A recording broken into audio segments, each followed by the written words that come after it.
Di ba mga ka-YouTubers, kaina nagkuha kami sang ate siya dito sa likod sang Ancestral House of Kamunsan Family here in Barangay Bantayan. Susubo nga rin ang atis nga among kuha perte ka namit.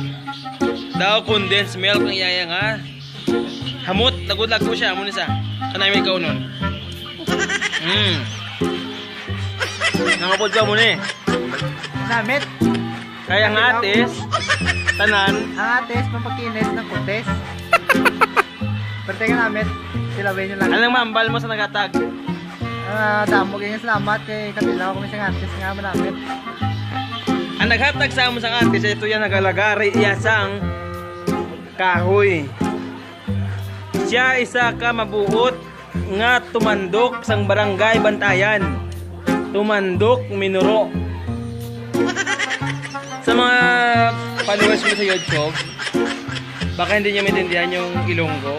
So dito kami sa barangay Bantayan, Cabancalan City, Negros Occidental. Ngayon, magkakain ng atis. So yung atis, masarap talaga. So thank you so much and bye-bye. Please don't forget to like, share, and subscribe my YouTube channel. Thank you so much.